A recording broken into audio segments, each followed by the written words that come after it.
Obedience is not always enforced with chains. Sometimes it's handed to you dressed as comfort. You weren't born afraid to speak. You weren't born afraid to choose. You weren't born to ask for permission. You were taught to. They taught you that compliance is virtue. They trained you to fear rejection more than regret. They gave you rewards for being agreeable, not for being awake. And so you learned. You learned to lower your eyes instead of raise your voice. You learned to smile when something felt wrong. You learned to follow rules that no one ever explained, only enforced. Not with force, but with silence, with exclusion, with the unspoken threat that if you step too far outside, you will be labeled, dismissed, erased. That's how it begins. Not with violence, but with slow erosion. Not with war, but with whispers. Society doesn't need prisons when it can train you to fear your own freedom.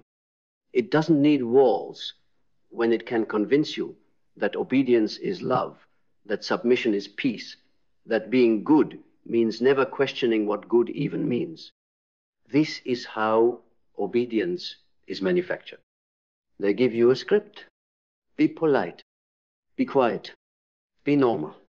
Get a job. Chase status. Don't ask too many questions. Don't rock the boat. Don't outgrow the system that raised you.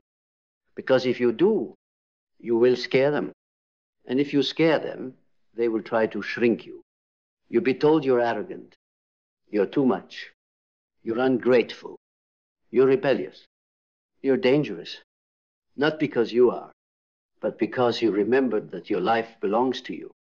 Syphoria, the intoxication of collective illusion.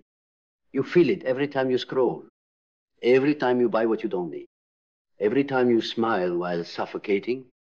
You are surrounded by noise, but starving for truth, plugged into everything, yet deeply disconnected from yourself, entertained but never empowered. That is the cost of unexamined obedience. They don't want thinkers. They want followers. They don't want strength. They want stability, their kind of stability. Stability built on your conformity. The illusion of freedom is more effective than the threat of force. So they let you speak as long as it's safe. They let you vote as long as the options are the same. They let you dream as long as your dream fits inside their economy. You are free to be anything as long as it doesn't threaten the design. And here's the darkest part. They train you to police yourself. You censor your voice before anyone else does. You shrink your ambition before anyone critiques it. You mute your instincts before they become inconvenient. Because somewhere inside, you've internalized the idea that compliance equals survival. And in many ways it did. As a child, you learned that pleasing others meant safety, that quietness kept the peace, that being good meant being invisible. But you are no longer a child. And yet you still kneel like one to systems, to structures, to expectations that were never built for your freedom. Mindset is the battleground, and belief is the weapon. If they can control what you believe about yourself, they never have to control your actions, because you'll do it for them. You'll believe your value is in your productivity. You believe rest is laziness. You believe that your worth must be proven daily in achievements, in income, in obedience. You will believe that the cage is your home, that the leash is a necklace, that burnout is noble, that burnout is success. But belief is not truth. Belief is programming, and you have the right to rewrite it. Clarity is rebellion. To see the invisible bars, to name the manipulation, to realize that normal is not natural, it's designed. You are not broken because you don't fit this world. This world is broken because it was never built to fit you. It was built to keep you busy, distracted, divided, exhausted, because a tired mind doesn't question. A distracted soul doesn't rebel. A divided people are easier to control. That is the design to keep you obedient without you ever noticing you've been trained. Vision is how you break it. To dream outside their blueprint. To imagine without permission. To want more than you're allowed to say out loud. And yes, it will cost you. Clarity always does. You will lose comfort. You will lose approval. You will lose the illusion of belonging. But what you gain? You gain yourself. You gain your spine, your soul, your sovereignty. And you gain the unshakable knowing that you are not a machine. You are not a servant. You are not a pawn. You are a creator, a force, a being designed to expand, not obey. Purpose is what pulls you out. Not the purpose they gave you, not status, not titles, not applause. The true purpose, the kind that wakes you in the middle of the night, the kind that stirs something ancient in your bones, the kind that doesn't need validation because it is validation. When you reconnect to that purpose, the spell begins to break. You stop asking for instructions. You stop waiting for signs. You stop delaying your destiny. Because finally, you remember you were never meant to fit in. You were meant to wake up. And waking up isn't gentle. It's not some peaceful sunrise through linen curtains. It's a rupture, a collapse, a shaking loose of everything you once called truth. You'll see it in your career. The ladder you've been climbing leans against a wall you don't even believe in. You'll see it in your relationships. The people you surround yourself with love. Your silence more than your soul. You'll see it in your routines, the rituals that were supposed to bring meaning now feel like cages you willingly walk into every morning. Because awakening is not the adding of new truths. It's the death of old illusions. And society, it thrives on illusion. It thrives on your forgetfulness. It thrives on the hope that you will never question the map, only keep walking the path. Discipline becomes your revolution. Not discipline for approval. Not the kind that earns praise from the system. The kind that builds inner fortitude. Discipline of thought. Discipline of boundaries. Discipline to walk alone when the herd demands your silence. Because obedience loves company. But freedom? Freedom often walks alone. You will have to face yourself without the noise. You will have to sit in the echo of your own voice and ask, do I even know who I am when I'm not performing? That question is terrifying, but it's also sacred. Because in that question, in that pause, you meet the real you, the one buried under 1,000 layers of expectation, programming, fear. And when you meet that version, you will realize why they taught you to fear solitude. Because solitude reconnects you to source, to intuition, to instinct, to something they cannot monetize or measure or mold. Action becomes your uprising, not loud, dramatic, chaotic action, but precise, intentional, unshakable action. The kind that doesn't wait for applause. The kind that doesn't need an audience. The kind that doesn't ask if it's allowed. You stop chasing permission and start being permission. Your life becomes the message. Your alignment becomes the protest. Your peace becomes the threat. Because nothing is more terrifying to a control-based system than a soul that no longer fears losing it. They lose their grip when you no longer need their reward. They lose their hold when your truth is louder than their noise. They lose their power the moment you stand up and say, I see you, and I choose me. Gratitude becomes your armor. Not passive gratitude, not the kind that says, I'll stay because at least I have something. But the kind that says, I am thankful for what I have, but I will not shrink to keep it. Gratitude for the clarity, gratitude for the shake-up, gratitude for the heartbreak that woke you up, because every betrayal sharpened your discernment. Every rejection cleared space for truth. Every disappointment peeled away the parts of you that were never real to begin with. And that kind of gratitude is not sweet. It's fierce. It's liberating. It reminds you that loss isn't punishment. It's pruning. You're not being cut down. You're being carved into something truer. Adaptability becomes your secret weapon. Not the kind of adaptability they trained into you where you bend for approval, but the kind that bends reality. You stop adapting to fit society. You start adapting society to fit your soul. You create, you question, you build systems that honor life, not profit.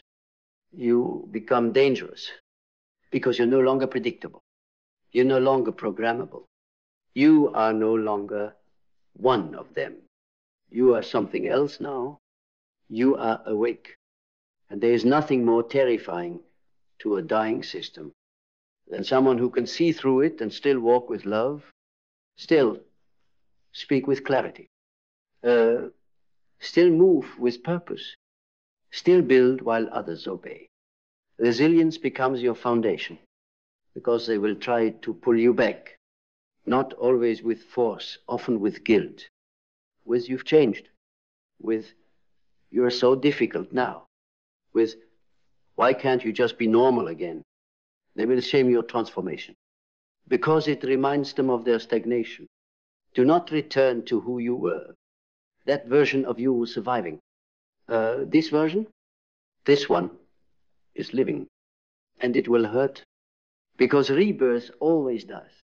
It will stretch you, break you, force you to choose solitude over sedation, truth over tradition, sovereignty over comfort. But on the other side of that pain is something you've never tasted before. Yourself, unfiltered, unowned, unshackled. You will become a living contradiction, silent but thunderous, grounded but untamed, compassionate but no longer compliant. You will walk through the same cities, past the same people, through the same conversations, and feel like a stranger because you no longer belong to the machine. You belong to the moment. And the moment you belong to yourself again, everything changes. Your energy no longer leaks. Your time no longer bleeds. Your life no longer bends to invisible masters. You become the architect of your thoughts, your path, your entire existence. And here is the final truth. You were never truly obedient. You were just afraid. Afraid to lose approval. Afraid to be seen. Afraid to stand alone. But fear is not a life strategy. It is a warning system, a teacher, a gatekeeper. And the moment you walk through it, really walk through it, you realize the only thing that ever kept you caged was the belief that you needed one. You are not here to obey. You are here to transform. So transform fully, fiercely, finally. Because once you transform, you become irreversible. You don't go back to the old table just because there's a seat.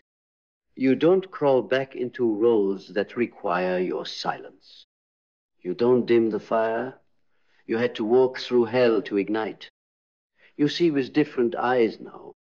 Eyes that recognize conditioning, that decode manipulation, that spot the disguise of safety that's really just sedation. You speak in a new language, one that honors truth over comfort, depth over distraction, liberation over illusion. And suddenly, you're untouchable. Not because you're invincible, but because you're indivisible. The world can't fracture you anymore. The crowd can't drown you. Their opinions can't define you. You are no longer a fragment playing pretend in a house built on fear. You are whole. You are aware. You are dangerous in the most beautiful way. You don't follow the script anymore because you realized the script was never yours. It was handed to you by the culture, by institutions, by frightened people who learned obedience the hard way and passed it down like an heirloom. But you're here to break that lineage. You're not here to inherit trauma. You're here to interrupt it. You're not here to continue the tradition of self-sacrifice for acceptance. You're here to end it. Let them call you the black sheep. Let them say you lost your way. Because in truth, you found something far greater than their approval. You found yourself, the one who doesn't need to perform, the one who doesn't wait for cues, the one who doesn't ask, is it okay to be me now? You are done asking. You are done hoping, done shrinking, done playing by rules that were never designed to lead you to freedom. You don't need to be led anymore. You remember the compass inside your chest, and it points inward, always inward, to the sacred territory no system can colonize. Learning becomes your revolution now. Not academic learning, not regurgitated facts to please a system, but the kind of learning that rewires your existence. You start unlearning everything they told you was true. About power, about success, about love, about worth. You realize success isn't hierarchy, it's harmony. Love isn't sacrifice, it's sovereignty. Worth isn't earned, it's remembered. This is the education you were never given, the curriculum of awakening. And once you begin, you never stop. Every conversation becomes a test. Every room, a mirror. Every moment, a choice. Obedience or authenticity, silence or soul. You no longer fear the question. You welcome it. Because your life now is a practice of conscious rebellion, not against people, but against the unconsciousness that numbed you for years. You become a beacon, not by force, but by resonance. You walk into a room, and those still asleep feel the discomfort of your presence, because something in you reminds them of the freedom they buried. They will call you too much, too intense, too focused, too free. Wear it like armor. Because if your freedom doesn't disturb the obedient, it's not real freedom. You weren't made to blend in. You weren't made to dilute. You were made to disturb the silence, to speak what others suppress, to build what others only dream of, to become what they said was impossible. A soul fully awake in a world designed to keep you asleep. So here you are, standing at the edge of everything they told you to fear, and realizing it was never about fear. It was about control, but not anymore. From this moment forward, you live untethered, unhooked from the matrix of mental manipulation, unwilling to trade your fire for their formula. You see through the veil, and still you rise, still you love, still you build, still you breathe deeper than ever before, because nothing is more sacred than this. A mind you own, a heart that isn't edited, a spirit that bows to no one. This isn't rebellion. This is remembrance. This is what it means to be free. Finally, fully, forever.